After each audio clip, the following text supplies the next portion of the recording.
Hello प्यारे बच्चों, अभी हम शुरू करने वाले हैं 2 अप्रैल की शिफ्ट 2 में फिजिक्स वाला सेक्शन। ठीक है, तो आइए देखते हैं, स्टार्ट करते हैं।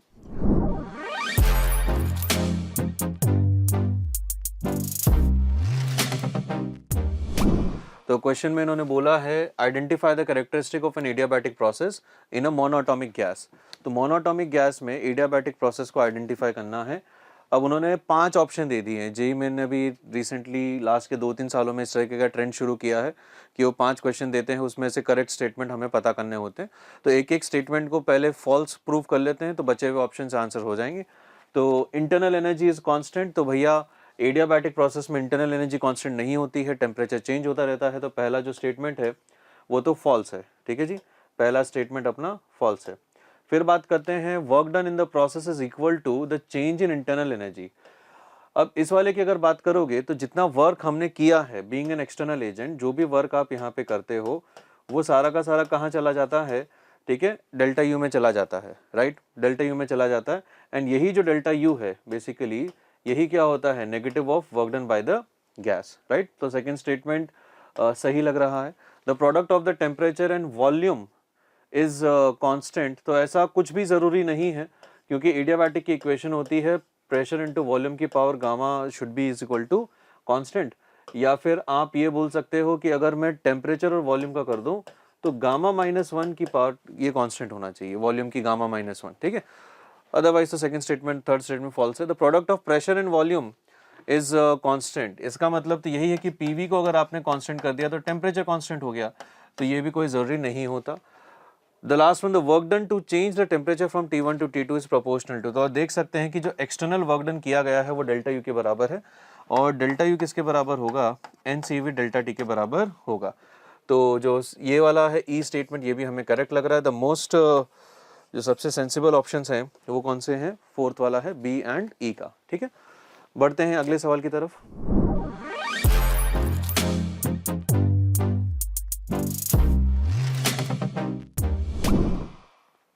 सेकेंड क्वेश्चन देख सकते हैं, न्यूक्लियर फिजिक्स का है।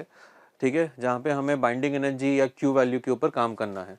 तो क्वेश्चन ने बोला कि दो यहाँ पे हमारे पास ड्यूट्रॉन्स हैं, ये इनको मिला के हमने एक हीलियम का न्यूक्लियस बनाया। ठीक है, और इसके साथ ही साथ कुछ ना कुछ क्यू वैल्यू यहाँ पे रिलीज हुई होगी, राइट। तो इस केस में जब आप इसका फॉर्मूला डायरेक्टली लगाएंगे, ठीक है, तो क्या होगा कि बाइंडिंग एनर्जी आपको निकालनी है हीलियम की, फिर बाइंडिंग एनर्जी निकालनी है दोनों ड्यूट्रॉन्स की, उनको सब्ट्रैक्ट कर देंगे, आंसर आ जाएगा। बड़ा ही सिंपल क्लासरूम एग्जाम्पल। तो यहाँ पे देखिएगा, बस गलती जो हो सकती है कि ये binding energy per nucleon given है, तो जो 7 आप लिख रहे हैं हीलियम के लिए, उसके अंदर मुझे उसका मास नंबर भी मल्टीप्लाई करना होगा 8। क्लियर है भाई? सॉरी, हाँ 8। उसके बाद माइनस हम करेंगे यहाँ पे, एक सेकेंड, मास गलत लिख दिया, सॉरी, ये होगा, बड़ा ही ब्लंडर कर दिया था बच्चों, ये होगा हीलियम। ठीक है, 2 और 4, और इसका जो मास नंबर आएगा, उसका जो मास नंबर आएगा वो आएगा 4।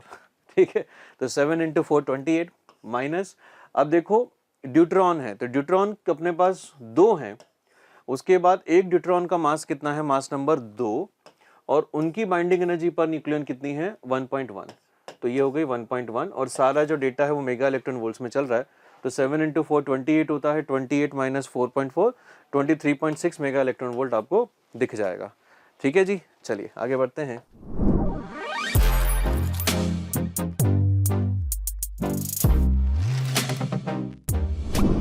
नेक्स्ट क्वेश्चन हमने यहाँ पे लिखा है कंसिडर सर्कुलर लूप।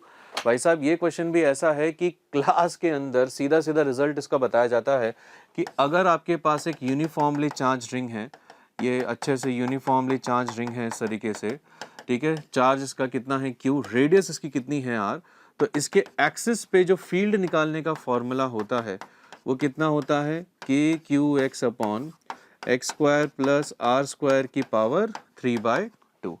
अब क्वेश्चन ने पूछा है कि at what distance from the centre of the ring electric field का मैग्नीट्यूड मैक्सिमाइज होगा। अब मैक्सिमम करने के लिए, मैक्सिमाइज को करने के लिए आप इसको डिफरेंशिएट करते हैं, पुट इट इक्वल टू 0, तो जो DE/dx आपने 0 के बराबर किया है, तो ये बहुत ही स्टैंडर्ड रिजल्ट है, क्लास में कराया जाता है। x की वैल्यू आ जाती है रेडियस बाय √2। ठीक है ना। अब आप जो है भागते देखो ऑप्शन 1, आपको ट्रैप करने की कोशिश की गई है कि भैया 1/√2 दिख गया, बट आंसर वो नहीं है, क्योंकि क्वेश्चन को ध्यान से अगर पढ़ोगे तो उन्होंने रेडियस को दिया है a√2। तो जब a√2 आप यहाँ पे सब्सटीट्यूट करोगे तो x की वैल्यू जहाँ पे वो मैक्सिमाइज होगा आएगा a, and the answer is option number 4। Clear है? तो ऐसे कभी कभी होता है ना, क्वेश्चन आपने देखा और एकदम से कि मजा आ गया यार, तो क्लास में एकदम एक्साइटेड हो गए आप, और आपने क्या किया, ऑप्शन देखा कि रेडियस बाय √2 होता है, और आपने सीधा सीधा फर्स्ट ऑप्शन देखा, वाह यार सही है, तो सीधा टिक कर दिया। भाई साहब -1 मिल जाएगा ऐसे तो, ठीक है। चलो बढ़ते हैं आगे।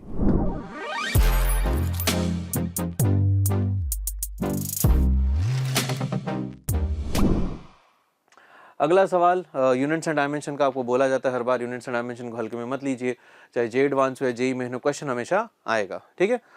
अब इन्होंने बोला है कि हमें मोमेंटम को बताना है mu naught Q and I के टर्म्स में, ठीक है। हो जाएगा। एक तरीका तो ये है कि आप ना मोमेंटम के डायमेंशंस लिखो, mlt-1 this is equal to current के आप लिखेंगे q to the power a, mu naught के आप लिखेंगे टू द पावर b, और एक और क्या है, करंट नहीं, चार्ज हो गया, और ये करंट हो गया टू द पावर c। एक तरीका तो ये है कि आप इस तरीके से इसको अप्रोच करिए, ठीक है, एंड आपको कहीं ना कहीं जो है इसको क्यू चार्ज और म्यू नॉट और आई के निकालने पड़ेंगे, इक्वेशन सॉल्व करनी पड़ेगी। दूसरा एक और बढ़िया तरीका मैं तुम्हें बताता हूँ, जो थोड़ा सा क्रिएटिव है पर उसमें मेहनत कम है, ठीक। अब आप ये सोचो कि मोमेंटम आपको दे दिया गया, चार्ज दे दिया गया, करंट दे दिया गया, और परमिएबिलिटी दे दी गई, ठीक है, परमिएबिलिटी दे दी गई। तो मैं जो इनके सबसे पास वाला फॉर्मूला सोच पा रहा हूँ, या मैंने क्वेश्चन को देखते ही जो फॉर्मूला सोचा है, वो सोचा QVB बराबर फोर्स होता है, ठीक है। तो मैंने वही कर दिया कि भाई साहब जो फोर्स है, फोर्स की वैल्यू मैंने क्या लिखी, वो होती है Q into V into B, ठीक है। अब इसको थोड़ा सा अपन देख लेते हैं। फोर्स को आपने लिखा, फोर्स क्या होता है, rate of change of momentum, तो मैंने यहाँ पे डेल्टा P लिख दिया, डेल्टा P अपना हो गया मोमेंटम यहाँ पे, और डेल्टा T को इधर मल्टीप्लाई कर दिया, राइट। तो डेल्टा T को यहाँ मल्टीप्लाई किया, V इंटू डेल्टा T। अब देखो मैग्नेटिक फील्ड हटा के मुझे म्यू नॉट और करंट दोनों इकट्ठा मिल जाएगा, राइट। तो मैग्नेटिक फील्ड का सबसे सिंपल फॉर्मूला जो होता है वो आप ये लिख लो, mu naught I by 2R, एक रिंग के अंदर कोई सा भी ले लो, अपने को उससे फर्क नहीं पड़ता। जैसे ही आपने ये देखा बच्चों, अब आपको यहाँ पे समझ में आ गया होगा कि क्या होने वाला है। तो आप देखो Q तो मुझे सीधा सीधा बन गया है ना, उसके बाद जो V डेल्टा T है ये लेंथ बनेगा, और नीचे भी एक लेंथ पड़ी हुई है, तो इस लेंथ से ये वाला जो लेंथ है ये कैंसिल आउट हो जाएगा। तो आपके पास अगर डायमेंशन एनालिसिस में करूं तो ये बन जाएगा Q की पावर 1, म्यू नॉट की पावर 1, और करंट की पावर 1, जो कि ऑप्शन 1 मुझे दिख रहा है, ठीक है। इस तरीके से देखो, एक गोल्डन थंब रूल होता है, मैं आपको बताया बहुत बार क्लास के अंदर, गोल्डन थंब रूल होता है कि जब भी यूनिट्स एंड डायमेंशन में आपको डील करना है, दो फॉर्मूले जो फिजिक्स में हर जगह मिलते हैं, या तो फोर्स या फिर एनर्जी। तो फोर्स और एनर्जी से अगर आप इसको यूज करते हैं तो पक्का आपको आंसर या कनेक्शन कहीं ना कहीं इसमें मिल ही जाएगा। मैंने फोर्स के थ्रू किया है, और भी तरीके हो सकते हैं, जैसा आपको चमक जाए, फोर्स में चमक जाए, एनर्जी में चमक जाए, वैसे आप इसको कर सकते हैं। पर अगर ये यूनिट्स एंड डायमेंशन वाले से जाएंगे बेटा, वो थोड़ा सा लेंदी प्रोसेस है, इसमें थोड़ा सा दिमाग ज़्यादा चलता है, पर आंसर बड़े ही आराम से आ जाता है, ठीक है। चलते हैं आगे।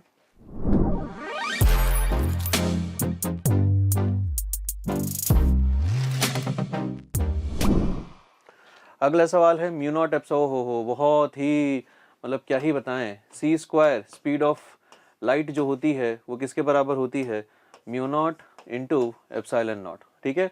तो ये जो है अपना स्पीड का स्क्वायर आ रहा है, स्पीड का स्क्वायर तो क्या होगा, L² इंटू T²। देखिए खत्म हो गया, इतना आसान सवाल था।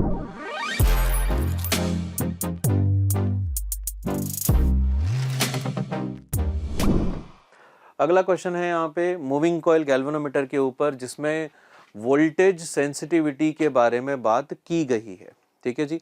अब वोल्टेज सेंसिटिविटी को अगर आप देखना चाहते हो, वोल्टेज सेंसिटिविटी को, तो वो क्या होती है, तो वोल्टेज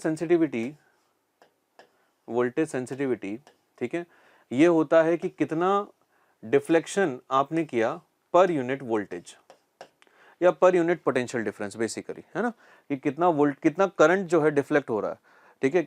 जो नीडल है यहाँ से जो नीडल होगी वो पर डेल्टा V या पर 1 वोल्ट कितना ज़्यादा डिफ्लेक्ट होती है, उसको अपन क्या बोलते हैं, वोल्टेज सेंसिटिविटी बोलते हैं। जैसे करंट सेंसिटिविटी होती है कि थीटा अपॉन आई कर लो, है ना, कि पर यूनिट एम्पियर कितना डिफ्लेक्शन आ रहा है, वैसे वोल्टेज सेंसिटिविटी होती है कि per unit voltage, per unit 1 volt के अंदर अगर आपने पोटेंशियल डिफरेंस बढ़ाया है तो वोल्ट मीटर कितना ज़्यादा डिफ्लेक्शन है, कितना एंगल घूमता है, उसे वोल्टेज सेंसिटिविटी बोला जाता है। ठीक है, अब थीटा की वैल्यू आप कैसे लिखते हैं, ये याद होगा आपको, जो सी थीटा होता है, जहाँ पे सी होता है अपना टॉर्शनल कांस्टेंट, तो C theta is equal to N I A B, ये फॉर्मूला होता है बेटा, एम क्रॉस बी से निकल जाता है। और जहाँ पे इक्विलिब्रियम होगा, नेट टॉर्क 0 होगा, तो स्प्रिंग का जो टॉर्क है, टॉर्शनल स्प्रिंग का टॉर्क, वो एन आई ए बी मतलब एम क्रॉस बी लिखा है उसके बराबर हो जाएगा, राइट। तो थीटा की वैल्यू आपको यहाँ से कितनी दिख गई, वोल्टेज सेंसिटिविटी जब आपने चेक की तो थीटा की वैल्यू हमें दिख गई है N I A B divided by C multiplied by delta V, ये आपको दिख गया, राइट। अब देखो, जिस कॉइल में करंट जा रहा है उसी कॉइल के अक्रॉस आपको पोटेंशियल डिफरेंस देखना है। तो डेल्टा वी बाई आई को जब करोगे तो वो रेजिस्टेंस ऑफ द कॉइल बन जाएगा, समझ गए, रेजिस्टेंस ऑफ द कॉइल बन जाएगा। तो इसको आप ऐसे भी लिख सकते हो कि डेल्टा वी बाई आई क्या बन गया, रेजिस्टेंस बन गया। अब क्वेश्चन ने क्या बोला है कि जो टॉर्शनल कांस्टेंट है वो तो दोनों के लिए सेम है। तो वोल्टेज सेंसिटिविटी में मुझे जो समझ में आया कि एन ए बी और आर, देखो एन ए बी और आर ये चारों चीजें यहाँ दी हुई हैं, तो वोल्टेज सेंसिटिविटी का रेशियो मुझे लेना है 1:2 में। तो Vs1 बाई Vs2, ये बताओ क्या होगा। पहले तो अपन कर लेते हैं N1 बाई N2, उसके बाद A1 बाई A2, उसके बाद B1 बाई B2, ठीक है, उसके बाद फिर यहाँ पे क्या आएगा बेटा R2 बाई R1, ठीक है। वैल्यू सब्सटीट्यूशन करो तो N1 बाई N2 मुझे दिखा 15 by 21 multiplied by A1 by A2 मुझे दिख रहा है 2, उसके बाद B1 बाई B2 मुझे दिख रहा है 1 बाई 2, ठीक है, एंड R2 बाई R1 ये आपको दिख रहा है 7 बाई 5। तो 2 से 2 कैंसिल, ये तो भाई साहब पूरा सॉल्व होके 1 ही आ गया है, तो आंसर इसका क्या आएगा 1:1, फोर्थ ऑप्शन। क्लियर है। थोड़ा सा मतलब अगर फॉर्मूला डायरेक्टली याद है वीएस का तो सीधा सीधा लगा दो, फॉर्मूला याद नहीं है तो इस तरीके से आप फॉर्मूला ऑन द स्पॉट बना सकते हैं।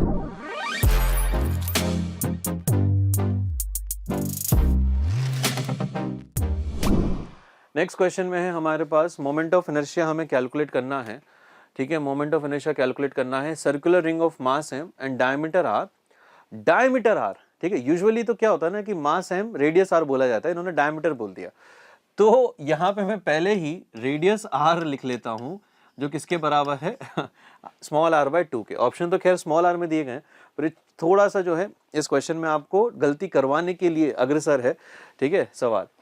तो MOI निकालना है, पहले तो एक्सिस को देखते हैं। तो उन्होंने बोला कि एक टेंजेंशियल एक्सिस है lying in the plane of the ring. तो बच्चों अगर ये रिंग है इस तरीके से, तो उन्होंने बोला कि एक्सिस टेंजेंशियल भी है और रिंग के प्लेन में भी लाई कर रहा है, तो ये है, मतलब इसके अबाउट क्या होगा, ये रिंग इस एक्सिस के अबाउट यूं घूमेगी। आई होप मेरी बात समझ में आ गई हो, ठीक है, इस एक्सिस के अबाउट ये ऐसे घूमेगी। जैसे मान लीजिए रिंग है और ये एक्सिस है, तो इसके अबाउट वो इस तरीके से घूमने वाली है, ये वाला हमें MOI निकालना है, ठीक है। तो यहाँ पे यूज करेंगे पैरेलल एक्सिस थ्योरम। इसको अगर आपने XX बोल दिया तो मुझे सेंटर ऑफ मास से पास होता हुआ एक और एक्सिस बनाना है CC, जो यहाँ से कितनी दूरी पे होगा बेटा, R दूरी पे होगा। तो moment of inertia using parallel axis theorem IXX अगर अपन लिखेंगे तो ये बनेगा, मास तो कैपिटल M है इंटू R स्क्वायर, ये हमने लिखा है moment of inertia of centre of mass plus moment of inertia about centre of mass. तो डायमीटर के अबाउट रिंग है तो ये कितना होगा mr स्क्वायर बाई 2, ये बन गया है अपना 3m बाई रेडियस का स्क्वायर, पर रेडियस कितनी है r बाई 2 का होल स्क्वायर, तो नीचे बनेगा 3/8, ये लो जी। और देखो ये ऑप्शन भी यहाँ रखा हुआ है, समझ गए, ये दूसरा ट्रैप खेला है भैया जेईई मेन ने, ठीक है। यूजुअली तो नहीं देते हैं, पर पता नहीं इस बार कैसे दे रहे हैं, ऑप्शन भी सोच समझ के दिए हैं, गलती करवाने के हिसाब से ऑप्शन दिए गए हैं। बढ़ते हैं आगे।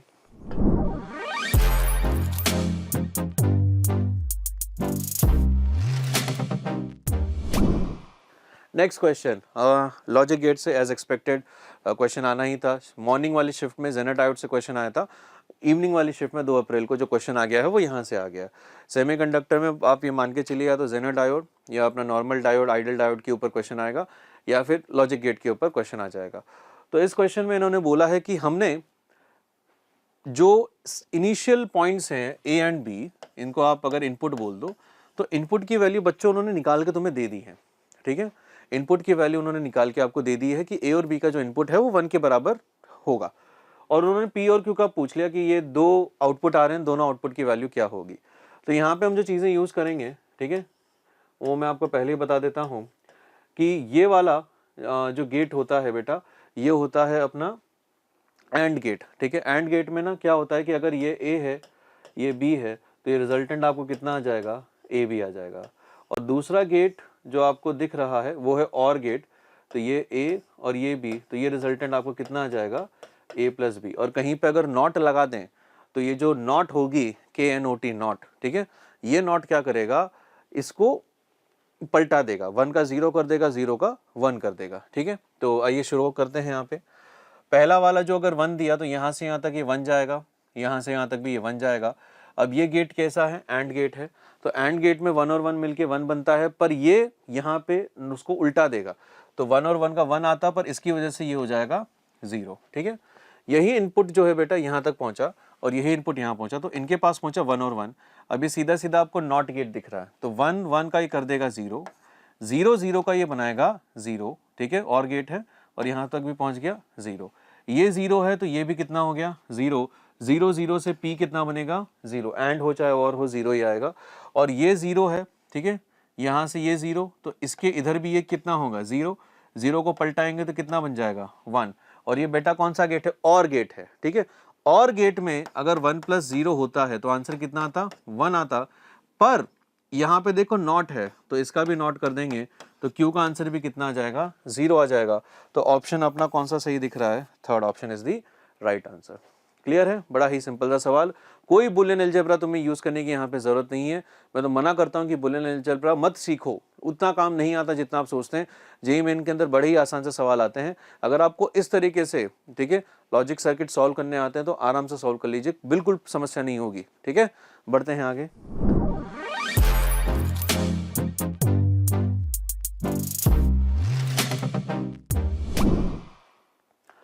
हाँ भाई, तो जैसा कि बार बार आपको बोला गया है, रीस्टार्ट 2.0 के वीडियोस में भी आपको बताया था कि जेईई मेन में बहुत सारे सवाल वेव की इक्वेशन से ही पूछ लिए जाते हैं, ठीक है। 50% सवाल, 40% सवाल तो वेव इक्वेशन से ही पूछ लिया जाता है।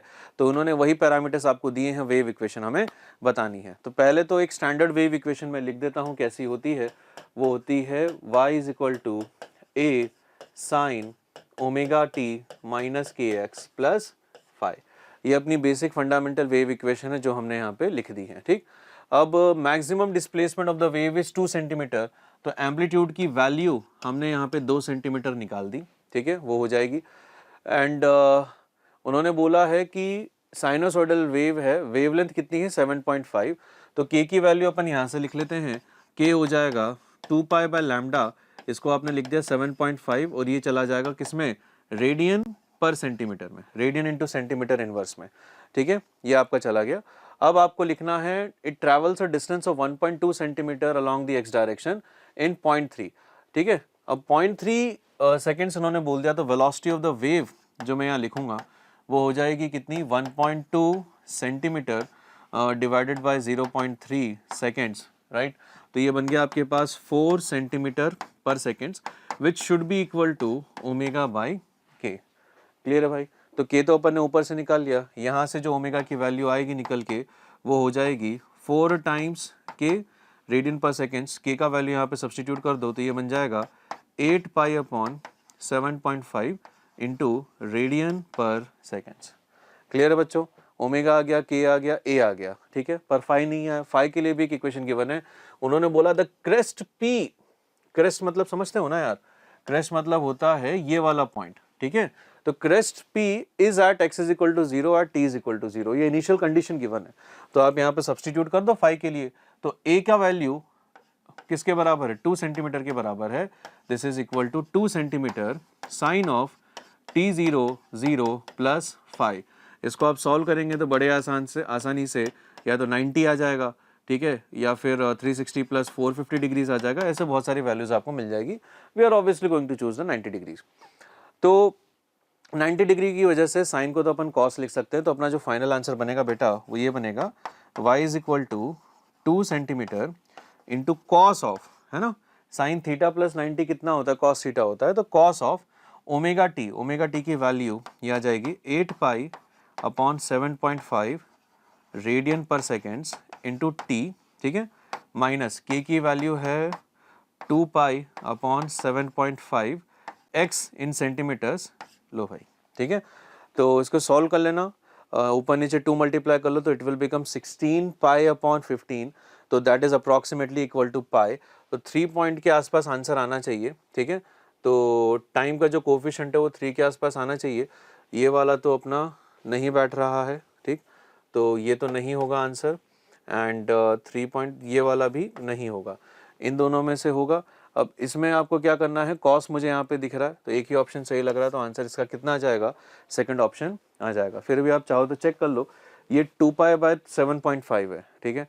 7.5 को मैं ऐसे लिख सकता हूँ कि इसको 4 पाई अपॉन 15 लिख लूँ, 4 इंटू पाई होगा वो तकरीबन 12.5 के आसपास आएगा, ठीक है, एंड 12.5 अपॉन 15 समथिंग 1 से कम आएगा, 0.8 0.9 के बीच में आएगा, तो 0.83 भी आपको यहाँ पे दिख रहा है। क्लियर है बच्चों, चलिए बढ़ते हैं आगे नेक्स्ट क्वेश्चन की तरफ।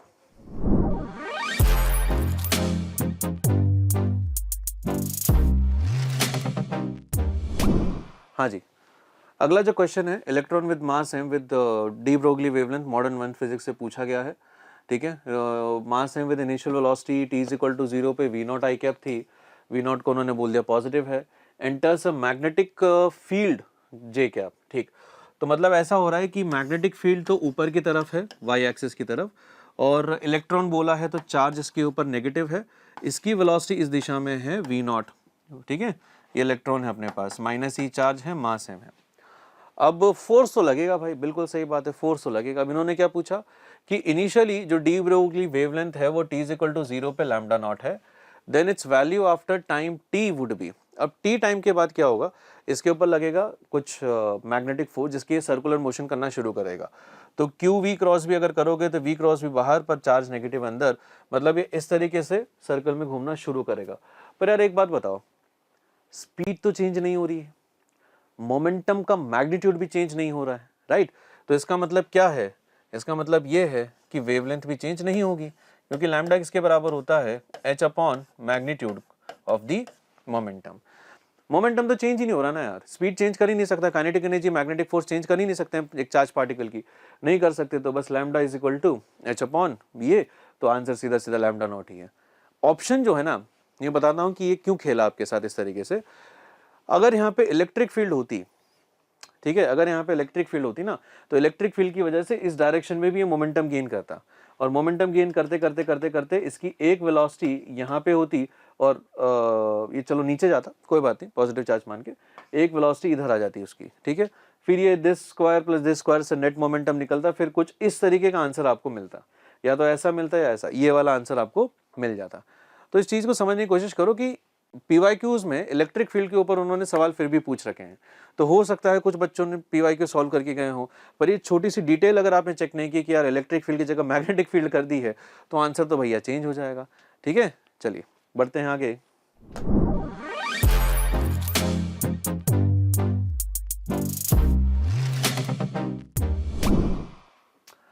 फिर है अ स्पोर्ट्समैन रन्स अराउंड, भाई साहब इतना सिंपल सवाल है कि 9th क्लास का बच्चा भी इसको कर लेगा। इन्होंने बोला है कि सर्कुलर ट्रैक में जा रहा है, तो पहले वो ऐसे गया, उसके बाद फिर एक राउंड उसने और काटा ठीक है, तो डिस्टेंस जो होगा वो तो कितना होगा, डिस्टेंस हो जाएगा कि यहाँ से वो 3 पाई एंगल घूमा है, तो 3 पाई r, तो डिस्टेंस हो जाएगा, और जो डिस्प्लेसमेंट है वो कितना आ जाएगा, 2r, तो 3 pi r and 2r, option number 4 is the right answer. Clear है, चलो बढ़ते हैं आगे।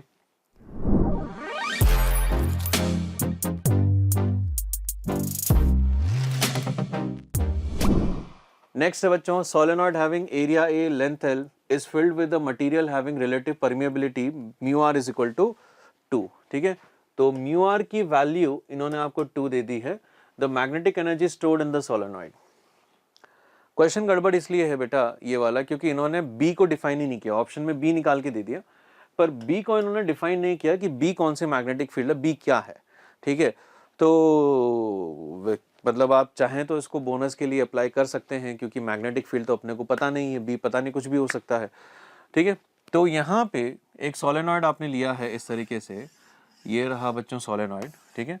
अंदर जो मटेरियल भरा हुआ है उसका म्यू आर का वैल्यू कितना है, 2 है। एंड यहाँ पे हमने क्या किया, इस तरीके से इसको कंप्लीट कर दिया, सोलेनॉइड बना दिया।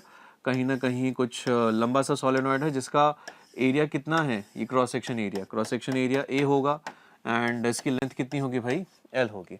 ऑब्वियसली हम वो सारे अजम्पशंस का पालन यहाँ पे कर रहे हैं कि it is a very long solenoid, magnetic field हर जगह यूनिफॉर्म है, तभी ये सारी चीज़ें हम अप्लाई कर पाएंगे, ठीक है। एक आइडियल सोलेनॉइड के लिए ही सारे केसेस कर रहे हैं, उसमें भी एंड इफेक्ट्स को इग्नोर किया जा रहा है, तभी ये क्वेश्चन का आंसर आएगा, वरना नहीं आएगा, ठीक है। सो लिख देता हूं यहाँ पे, we are ignoring end effect, ignore end effects, ठीक है जी। चलिए, material having relative permeability mu R the magnetic energy. एक और प्रॉब्लम जो यहाँ पे ये है कि बी के बारे में मुझे नहीं पता कि ये सोलेनॉइड की मैग्नेटिक फील्ड है विदाउट द मटेरियल, या फिर मटेरियल के साथ जो नेट मैग्नेटिक फील्ड है वो है, क्योंकि उससे ना मुझे तो दोनों आंसर आ रहे हैं, थर्ड वाला भी आ रहा है, फोर्थ वाला भी आ रहा है। तो अगर प्रैक्टिकली सोचा जाए तो जो भी डेटा दिया गया होगा वो सब कुछ होने के बाद ही दिया गया होगा। ये अजम्पशन है, मैं नहीं बोल रहा हूँ कि मैं करेक्ट अजम्पशन है, पर चांसेस आर देयर कि जो भी मैग्नेटिक फील्ड आपको दी जाएगी वो इसी मतलब कुछ जैसे पूरा सेटअप तैयार हो गया है, फिर क्वेश्चन ने बोला होगा कि मैग्नेटिक फील्ड अंदर बी है, ठीक है। हालांकि जितनी टेक्निकली करेक्ट बातें हम करते हैं उसमें हो सकता है बी जो मैग्नेटिक फील्ड है वो विदाउट द मटेरियल भी हो, बी हो सकता है मटेरियल के साथ भी लगने के बाद नेट मैग्नेटिक फील्ड हो, ठीक है। तो दो आंसर्स उसमें पॉसिबल हैं। मैं यहाँ पे बोल रहा हूँ कि जो बी आपको यहाँ पे दे दिया गया है बच्चों, वो है अपने नेट मैग्नेटिक फील्ड, ठीक है। जो अंदर दिया गया है बी, वो उसको मैं नेट मैग्नेटिक फील्ड बोल के आंसर निकाल रहा हूँ, राइट। तो बड़ा ही सिंपल सा है। अगर एनर्जी डेंसिटी की बात करें du/d वॉल्यूम, तो ये अपने पास होता है b², ठीक है, is equal to 2 mu R into mu naught, right. और इसको आप सीधा सीधा वॉल्यूम से मल्टीप्लाई कर दो, तो वॉल्यूम से मल्टीप्लाई करोगे तो कितना आ जाएगा, b², 2 इंटू म्यू आर की वैल्यू भी 2 है, इंटू म्यू नॉट, और एरिया इंटू लेंथ l, ठीक है। तो जो ऑप्शन मिल रहा है बच्चों वो ये रहा, fourth option, b² AL/4 mu naught, ये आपका आंसर आ रहा है। मैच भी कर रहे हैं टी के आंसर की से, तो हो सकता है उन्होंने भी यही सोचा हो, ठीक है। चलिए, इस पे ज़्यादा ध्यान नहीं देते हैं, अगले क्वेश्चन के ऊपर चलते हैं।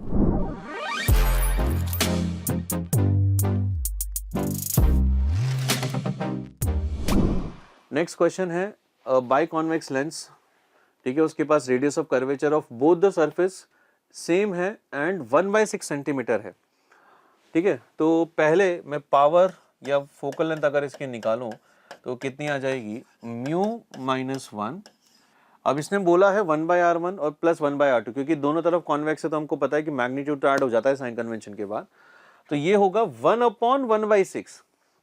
तो 1/1/6 को अपन 6 लिख देंगे और इसको भी 6 लिख देंगे, तो आपको जो पावर या फोकल लेंथ मिलेगी बेटा वो कितनी मिलेगी, 12 - 1। और ये सेंटीमीटर में, मीटर में, सेंटीमीटर में लिख रहा हूँ, सेंटीमीटर इनवर्स में, मीटर में कन्वर्ट नहीं कर रहा हूँ। फिर क्वेश्चन ने बोला, if this is required to be replaced by another convex lens having different radii of curvature such that r1 is not equal to r2, okay, without any change in lens power. इसका मतलब ये है कि हमें focal length को same रखना है दोनों तरफ। तो अगर फोकल लेंथ को आप सेम रखोगे तो यहाँ पे बताओ क्या लिख सकते हो, 1/f, इसको आप लिख सकते हो μ-1। अब मुझे इधर जो करना है ना 1/r1 प्लस 1/r2। अब म्यू तो चेंज हुआ नहीं है, तो आपको तो बस ये देखना है कि यार 1/r1 प्लस 1/r2 की वैल्यू 12 के बराबर हो जाए। तो सीधा सीधा मुझे तो दिख रहा है कि 1/5 1/7, 7 और 5 12 होता है, 3 और 3 6 होता है, 6 और 9 15, 7 और 3 10। तो बाकी ऑप्शन तो मैच नहीं कर रहे हैं, सब्स्टिट्यूट करो, 1/5 1/7 हो जाएगा। और क्या क्या आंसर हो सकते थे, 1/4 1/8 एक पेयर तुम्हारा आंसर हो सकता था, 1/3 1/9 सेंटीमीटर एक आंसर हो सकता था, 1/2 1/10 सेंटीमीटर एक आंसर हो सकता था, ठीक है जी। चलिए,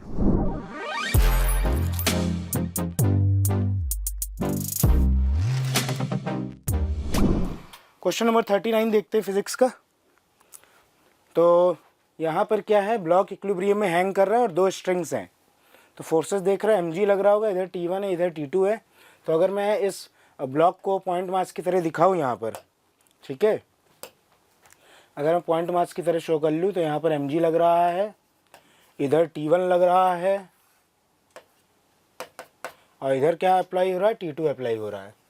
ठीक है, ये एंगल दिख रहा है हमें 30 डिग्री, ये कितना है 90, और इधर कितना एंगल है ये 60 डिग्री, ये 60 डिग्री और ये एंगल 90। तो ये वाला कितना होगा, ये टोटल हो जाएगा 180, तो बचा हुआ ये 90 दिख रहा है, 60 + 30 90, तो ये भी कितना हो गया 90। अगर मैं लामीज थ्योरम लगा दूँ अब, ठीक है, लामीज थ्योरम लगा दूँ तो mg upon sin 90 sin 90 is equal to T2 upon इसके अपोजिट एंगल कितना है 90 + 60 sin 150 डिग्री, ठीक है, is equal to T1, T1 के अपोजिट एंगल कितना है, लामीज थ्योरम में यही लिखते हैं, उसका साइन लिखते हैं, तो साइन ऑफ 90 + 30 120, ठीक है, 90 + 30 ये वाला एंगल, T1 के अपोजिट इतना एंगल है, T2 के अपोजिट ये है 150 और mg के अपोजिट 90 है, तो ये लिख लिया मैंने। अब यहाँ से mg अपॉन साइन 90 तो 1 होता है बच्चा, T2 upon sine 150, sine 150 will be equal to sine 30, 180 - 30 लिख सकते हो इसको, साइन 30। तो यहाँ से अगर मैं सॉल्व करूँ तो T2 की वैल्यू आ रही है साइन 30, इधर मल्टीप्लाई करो, T2 is equal to mg sine 30 which is equal to mg/2, T2 mg/2 आ गया। और यहाँ से इस वाले से T1 upon sine 120 is equal to mg upon sine 90, तो यहाँ से T1 मिल जाएगा, mg अपॉन साइन 90, साइन 90 1 होता है। अब इधर देखो T1 और साइन 120, साइन 180 - 60 लिख सकते हो तो साइन 60 आ जाएगा, साइन 60 √3/2 होगा, तो यह जाएगा mg into √3/2।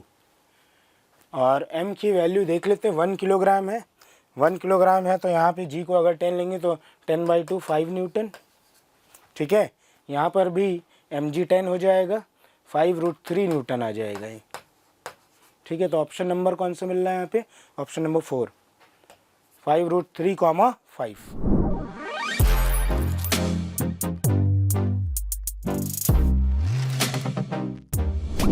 Next question, question number 40, 2 water drops each of radius r coalesce to form a bigger drop. If T is the surface tension, the surface energy released in this process is। तो ये समझ में आ रहा है, surface tension का question है, surface energy का वो भी, ठीक है। तो कैसे सॉल्व करेंगे इसमें, सबसे पहले 2 ड्रॉप्स कंबाइन हुई हैं, किसमें बदल गई, 1 लार्जर ड्रॉप में, ठीक है। तो अगर इनका रेडियस स्मॉल r ले लें, इसका रेडियस कैपिटल R ले लें, from volume conservation we have 2 × 4/3 πr³, total volume दोनों ड्रॉप का बड़े ड्रॉप के बराबर होगा, तो एक ड्रॉप का ये हुआ इंटू 2 कर दिया, 2 ड्रॉप का आ गया, इज इक्वल टू 4/3 πr³, ठीक है। 4/3 पाई कैंसिल कर दिया, तो यहाँ से कैपिटल R की वैल्यू आ गई है 2 to the power 1/3 times of R, ठीक है, क्यूब रूट ले लिया मैंने दोनों तरफ, तो ये आ गया। इक्वेशन नंबर 1 बना लेते हैं। अब हमें क्या पता करना है, energy release, surface energy release, delta E, delta E will be equal to T into delta A, T delta A surface energy, surface tension is equal to T, delta A will be equal to final surface area, और initial कितना है, initial दोनों का मिला के surface area. अच्छा, energy release हुई है मतलब इनिशियल सरफेस एरिया ज़्यादा होगी, फाइनल सरफेस एरिया कम होगी, तो इनिशियल सरफेस एरिया हो जाएगी 2 × 4 πr² minus final surface area हो जाएगी 4 πr², ठीक है। यहाँ से सॉल्व करेंगे तो 4πt 4 पाई कॉमन ले लिया, 2r², ठीक है, 2r² माइनस r² की वैल्यू यहाँ से रख देंगे, माइनस r² की वैल्यू आ जाएगी 2 to the power 2/3 r²। अब यहाँ से देखिए क्या रिजल्ट आ रहा है, it is equal to 4πt R square common ले लेते हैं, 2 माइनस 2 टू द पावर 2/3। ठीक है, ऑप्शन ढूंढते कौन सा ऑप्शन मिल रहा है। 4 pi R square T bracket के बाहर है और 2 minus 2 to the power 2/3, option number 4।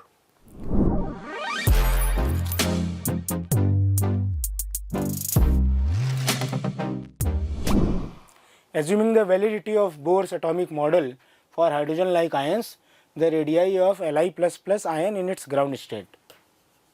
Ground state में रेडियाई पूछा है, इस तरह लिखा है रेडियाई को 1/x A0 और हमें x की वैल्यू बतानी है। ठीक है, बता देंगे। और A0 स्पेसिफाई किया है, A0 is Bohr radius. We know in Bohr model radius is proportional to n²/z, n²/z। अब n की वैल्यू तो 1 ही है, ग्राउंड स्टेट दिया हुआ है तो n 1 हो गया, तो radius proportional to 1/z। Okay, Bohr radius radius of Li++ upon Bohr radius is equal to z of Li++, because inverse ratio में इसीलिए उल्टा, ये रेडियस ऑफ Li++ है तो z ऑफ Li++ मैंने नीचे लिखा है, इन्वर्सली प्रोपोर्शनल है। ठीक है, और A0 किसका, A0 क्या है यहाँ पे, बोर रेडियस। बोर रेडियस क्या होता है, radius of first orbit of hydrogen atom, तो hydrogen atom z of hydrogen. ठीक है, z और हाइड्रोजन कितना होता है 1, Li का एटॉमिक नंबर कितना होता है, Li का एटॉमिक नंबर 3 होता है, तो यहाँ से r इज इक्वल टू सीधे आ रहा है A0/3।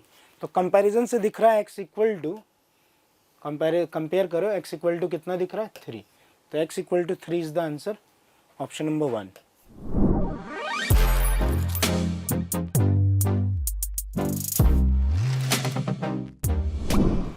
Two identical objects are placed in front of convex mirror and concave mirror having the same radii of curvature 12 cm and same distance 18 cm from the respective mirrors। तो 18 cm तो u का value है, तो -18 cm put करेंगे फॉर्मूले में। ठीक है, और रेडियस ऑफ कर्वेचर 12 दिया, फोकल लेंथ कॉन्वेक्स मिरर के लिए तो +6 ले लोगे और कॉन्केव के लिए कितना ले लोगे, -6। ठीक है, ratio of sizes of the images, अच्छा इमेजेस का रेशियो, ऑब्जेक्ट तो सेम ही रख रहे हैं, तो इमेजेस का रेशियो कैसे निकलेगा, सिर्फ मैग्नीफिकेशन का रेशियो ले लेते हैं, क्योंकि मैग्नीफिकेशन क्या होता है HI/HO। तो मैं लिख सकता हूँ अगर HO फिक्स है, तो M is proportional to HI। ठीक है, तो HI का रेशियो निकालना है, दोनों की इमेजेस की लेंथ का रेशियो निकालना है, तो हम कह सकते हैं HI1/HI2 निकालना है, तो M1/M2 कर लेंगे सीधे यहीं से। Magnification 1 by convex mirror, magnification 2 by concave mirror is equal to HI1/HI2। तो सॉल्व HI1/HI2 करना है, बट हम सॉल्व कर लेंगे M1/M2। तो चलो देखो यहाँ से M का फॉर्मूला क्या होता है, M is equal to F/F-U। तो M1 पता करते हैं कॉन्वेक्स मिरर के लिए, focal length is +6 upon focal length is +6 and U is -18, एक माइनस और लगा हुआ है, माइनस माइनस प्लस हो जाएगा, तो ये 1/4 आ रहा है M1। सिमिलरली M2 सॉल्व करेंगे, F/F+U फॉर कॉन्केव मिरर, तो ये -6 हो जाएगा focal length, is it right, -6 हो जाएगा अपॉन -6, अगेन यहाँ पे -U आएगा, +U नहीं होगा, यहाँ पे -U होगा फॉर्मूले में, F/F -U, तो -U है और U की वैल्यू -18 है, यहाँ भरेंगे माइनस माइनस प्लस हो जाएगा, ये कितना आ रहा है -6/12 -½ तो अगर मैं M1/M2 निकालूँ यहाँ पे, which is HI1/HI2, it will be equal to 1/4 upon -1/2, 1/4 upon -1/2, तो ये -1/2 आ रहा है, HI1/HI2 -1/2 आ रहा है। ठीक है, रेशियो ऑफ साइजेस पूछा है, मीन्स इसका मॉड ले लेना है फाइनली, तो ये हाफ आ जाएगा, तो ये आंसर आ जाएगा इसका option number 2।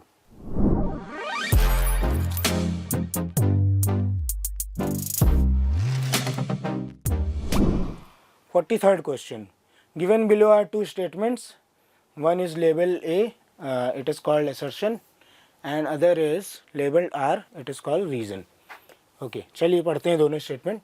Net dipole moment, theoretical है, net dipole moment of a polar linear isotropic dielectric substance is not zero even in the absence of external electric field. And we all know ये statement गलत है क्योंकि external electric field में random orientation होता है इनके अंदर जो है जो मॉलिक्यूल्स होते हैं उनके पास डाइपोल मोमेंट तो होता है, नेट डाइपोल मोमेंट होता है, बट उनका ओरिएंटेशन क्या होता है, random. So overall dipole moment जब वेक्टर सम करते हैं overall dipole moment due to random orientation zero आता है. तो assertion A is incorrect. In absence of an external electric field the different permanent dipoles of a polar dielectric substance are oriented in random directions. तो ये वही explanation लिखा हुआ है जो मैं अभी समझा रहा था. तो R is correct but A is incorrect. तो A is not correct but R is correct. Third one will be the answer. Fine.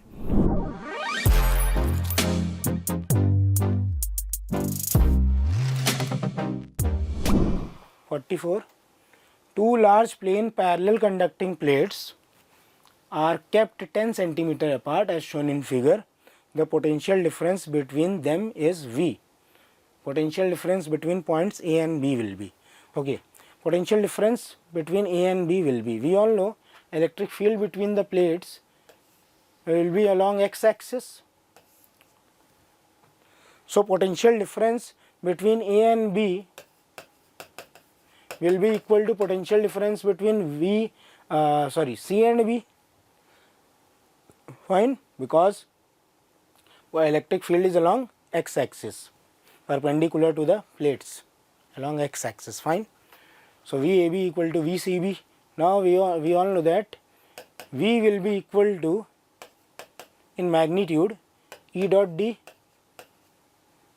V potential difference will be equal to mod of E dot D, where D is the displacement from one point to the other. ठीक है.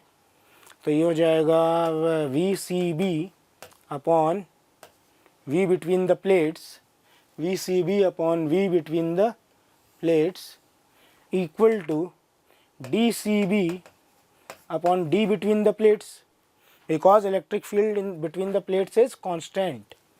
Electric field constant रहेगी तो E तो cancel हो जाएगा. ठीक है. तो यहाँ से VCB can also be written as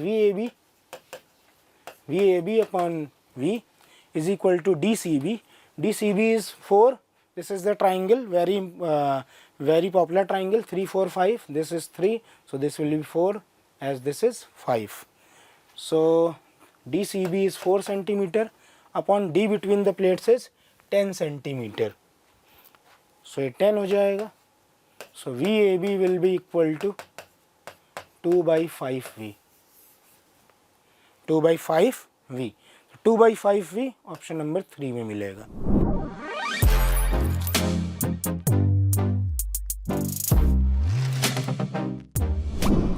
matching list.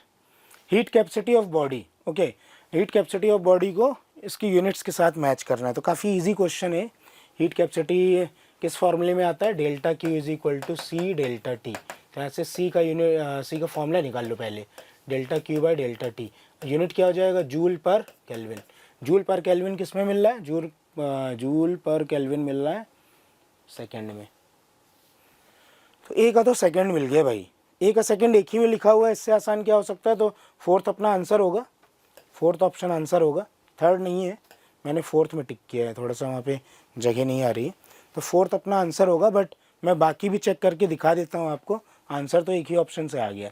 ए से ही मैच करके ऑप्शन आ गया. ठीक है, बट बाकी भी चेक कर लेते हैं. स्पेसिफिक हीट क्या होता है? स्पेसिफिक हीट हो जाएगा delta Q is equal to m s delta T.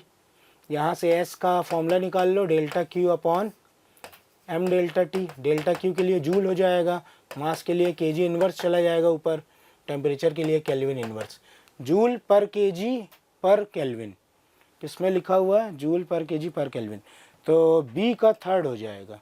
तो इसमें बी का थर्ड है क्या, है बी का थर्ड। ए का सेकंड है क्या, है, अभी तक सही चल रहा है। सी चेक कर लेते हैं, सी, इसमें सी डिस्प्ले नहीं हो रहा है। चलिए सी यहाँ से क्या आएगा, लेटेंट हीट, काफ़ी इजी है, delta Q is equal to M into L F. तो यहाँ से एल एफ आ जाएगा delta Q by M, means joule per kg, joule per KG,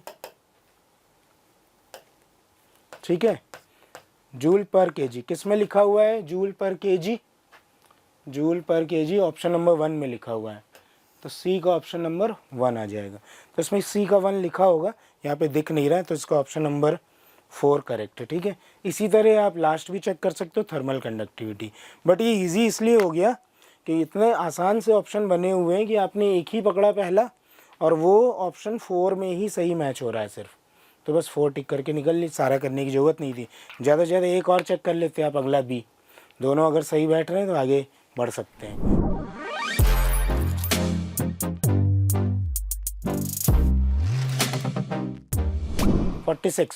internal energy of air in 4 meter into 3 meter sized room at 1 atmospheric pressure will be। Internal energy बच्चों क्या formula होता है, number of moles into F/2 into R T, number of moles into F/2 into R T. अच्छा air को क्या consider करते हैं, ये देखो लिखा भी है, डायटोमिक कंसिडर करना है, तो डिग्री ऑफ फ्रीडम 5 हो जाएगा, 5/2 NRT। अच्छा NRT किसके इक्वल होगा, P into V, P V equal to NRT, तो ये हो जाएगा P इंटू वी। तो जल्दी से सॉल्व कर लेते हैं, 5/2 into pressure, pressure is 1 atmosphere, that is 10 to the power 5 pascal. Volume ऊपर लिखा हुआ है, वॉल्यूम निकालेंगे इसका, length into breadth into height, so 4 into 4 into 3, तो ये बन जाएगा इधर कैंसिल कर देते हैं, 2 से 4 को कैंसिल कर दिया, 8 into 3 24, 24 into 5 into 10 to the power 5, ठीक है। फाइनली कितना बन गया, 5 इंटू 4 20, 5 इंटू 2 10, तो ये बन जाएगा 120 इंटू 10 टू द पावर 5। इसको हम लिख सकते हैं 12 into 10 to the power 6। So answer आ रहा है यहाँ पर 12, ये 12 आंसर आएगा, ठीक है।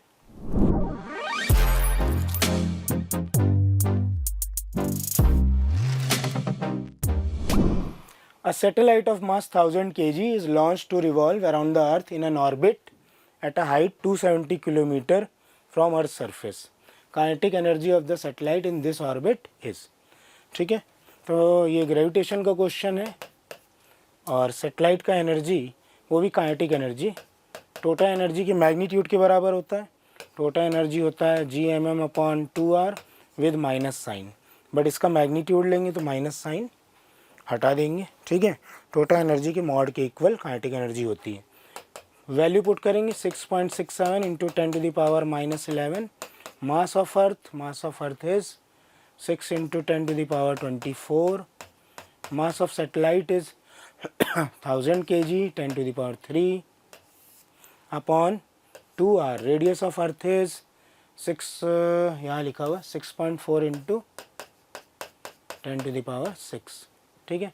थोड़े अप्रॉक्सीमेशन के साथ सॉल्व करेंगे, 6.67 को 6.4 से कैंसिल कर देंगे, ठीक है, और 2 से 3 टाइम्स कैंसिल हो जाएगा, अरे 3 इंटू 10 टू दी पावर 27, ये देखिए 24 plus 3 10 to the power 27, and ये -6 पावर ऊपर जाएगा, -11 -6 है, -11 और ये जाएगा -6, तो हो जाएगा इंटू 10 टू दी पावर -17, -11 और उसमें ऐड करो -6, ठीक है। तो ये फाइनली आ रहा है 3 into 10 to the power 10, 3 into 10 to the power 10 joule, ठीक है। तो 3 into 10 to the power 10 joule, तो यहाँ पे 3 आ जाएगा, ठीक है, डन, ये 3 हो जाएगा।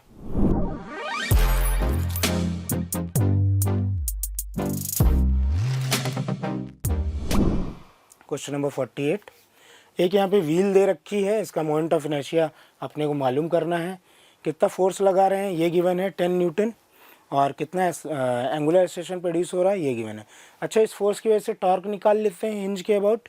तो टॉर्क कितना आ जाएगा 10 इंटू रेडियस, ये आर, रेडियस की वैल्यू गिवन है 0.2 मीटर, तो 10 इंटू 0.2 टॉर्क आ गया, torque equal to I alpha. Clear है, बहुत ही ईजी क्वेश्चन है। तो 2 इक्वल टू आई, अल्फा की वैल्यू भी 2 गिवन है, तो आई आ रहा है 1 kg मीटर स्क्वायर। तो मोमेंट ऑफ इनर्शिया मिल रहा है अपने को 1, तो इसका आंसर 1 हो जाएगा।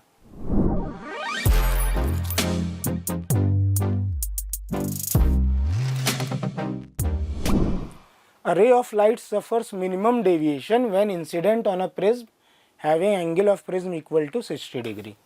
तो 60 डिग्री एंगल ऑफ प्रिज्म है और रे ऑफ लाइट इंसिडेंट है और सफ़र क्या कर रही है, मिनिमम डेविएशन। और मिनिमम डेविएशन में हमें पता है R1 R2 इक्वल होते हैं, ये R2 इधर बनाएंगे, R1 R2 इक्वल होते हैं, R1 plus R2 equal to ए, ये भी मालूम है बच्चों।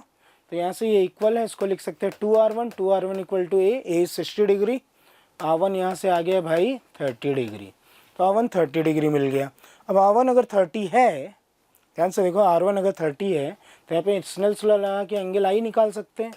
1 sine I is equal to mu sine 30, 1 sine I mu is √2 into half, sine I equal to 1 by √2।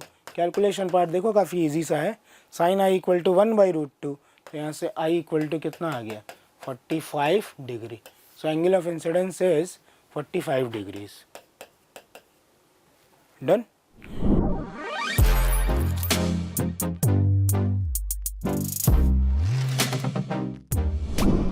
The length of a light string is 1.4 meter when the tension on it is 5 Newton. If the tension increases to 7 Newton, length of string increases to 1.56 meter. The original length of the string is, ठीक है, ये string है, इसकी length L1 है, शुरू में force कितना apply किया है F1, इसकी लेंथ हो गई खिंच के L2, खिंच के L2 हो गई जब फोर्स अप्लाई किया F2, ठीक है, ये टोटल लेंथ हो चुकी है L2, टोटल L2 हो चुकी है, टोटल इज L2। तो ये कितना है, जरा एक्स्ट्रा कितना खिंचा है, L2 minus L1, is it okay, L2 minus L1। अच्छा, यहाँ पे अगर मैं लिखूँ, यहाँ पे सपोज नेचुरल लेंथ थी इसकी, ये ध्यान देना, ये जो लाइन ड्रॉ कर रहा हूँ इसके ऊपर ये जो लेंथ है ये नेचुरल लेंथ है L0, ये भी नेचुरल लेंथ है क्या L0, ठीक है। और नेचुरल लेंथ से कितना इलोंगेटेड थी x1, यहाँ पे नेचुरल लेंथ से कितना टोटल इलोंगेटेड है, ध्यान से देखना, ये x2 है, ये x2 है। तो क्या मैं लिख सकता हूँ ये जो डिफरेंस है नीचे यहाँ पर, ये इतना सा जो डिफरेंस है दोनों की लेंथ में, जो डिफरेंस है ये L1 है टोटल लेंथ, ये L2 है, और ये L2 माइनस L1 है जो डिफरेंस हमें शो हो रहा है फिगर में, ये डिफरेंस x2 माइनस x1 के भी इक्वल है,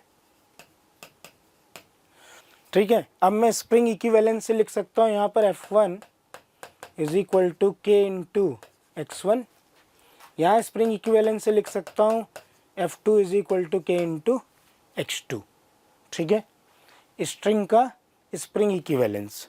तो उससे मैंने लिख लिया, now F2 minus F1 is equal to K x2 minus x1, fine, K x2 minus x1। F2 minus F1 दिया है 7 और पहले था 5, 7 minus 5 2, K x2 minus x1 L2 minus L1 के बराबर ही है, तो L2 माइनस L1 देखो, L2 is 1.56 minus L1 is 1.4, तो 2 इक्वल टू K, और ये जो डिफरेंस आएगा that is 0.16, so K is equal to 200/16, that is 50/4,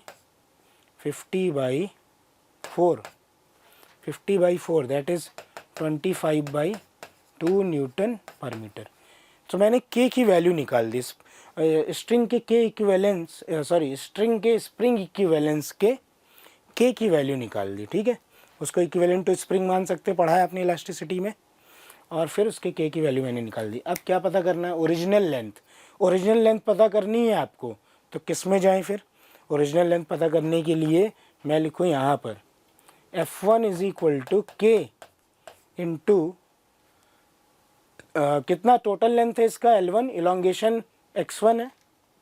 x1 को देखो यहाँ पे क्या लिख सकते हो फिगर से, this is L1, this is L1, तो मैं लिख सकता हूँ k into L1 minus L0।